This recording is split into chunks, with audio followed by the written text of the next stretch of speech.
kisan rai.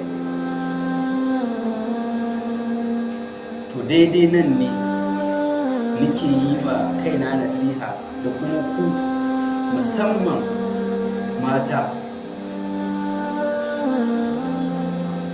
Da yawa daga cikin matsalolin zamantakewa ta gidaje da iyali da yawan ta kaso mai yawa mata kuke sabbaba ta.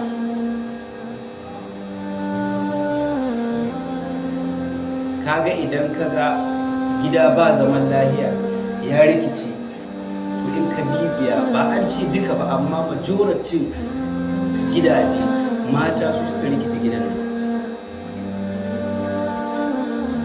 Idan kaga gida ba haɗin kai tsakanin 'ya'yan gidan waɗanda suke uwa ɗaya uba ɗaya ko wato uba ɗaya iyaye daban-daban mata kenan, to za ka ga mata mafi yawancin lokuta suke haddasa wannan. Idan ka ga namiji ya samu matsala ta hawan jini, ɓarin jiki ya shanye, to in ka bibiya sai ka ga sababin haka mata ne. Wata za ta yi da hanzari na ta ce ai ba mata kawai ba, wani lokaci mazan ma suke sabbaba matsalar da kansu.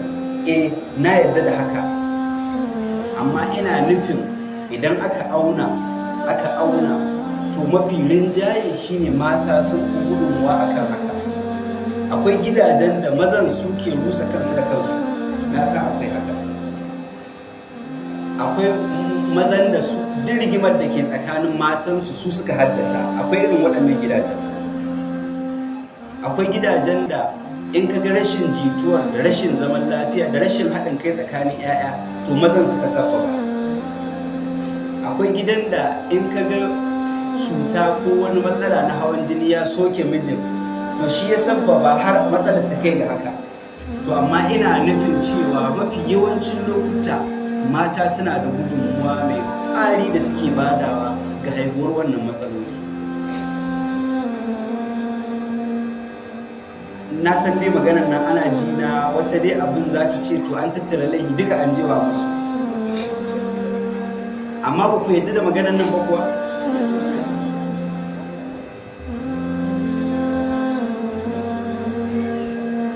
To wani lokaci ko idan har da ƙarar kwana,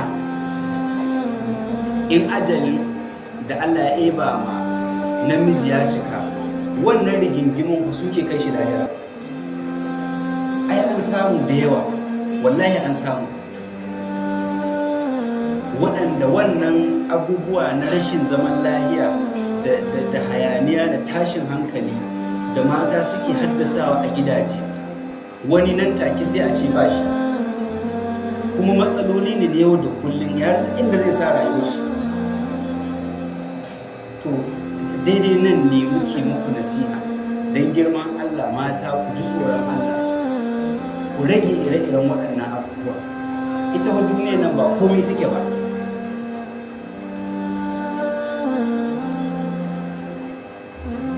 Akwai wani mutum mata biyu gare shi, tashin hankali na yau daban na gobe daban. Wata rana yana can wajen hulɗar shi, kuma dama kullum ne ake yi, yana da wannan hawan jini.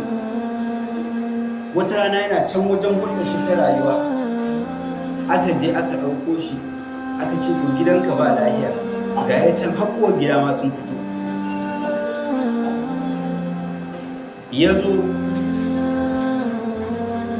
sai wanshi da ya ji abin da ya faru, yana fa cikin wannan damuwar da ta kai cin, sai wanshi ya taso ya tadda shi, sai ya zo yana mashi faɗa, ya ce kai banza da kai ka ɓata gidanka, kai sakaci, yana mai irin wannan faɗa. Wallahi tun da sun kuya bai taso ba sai faɗa ya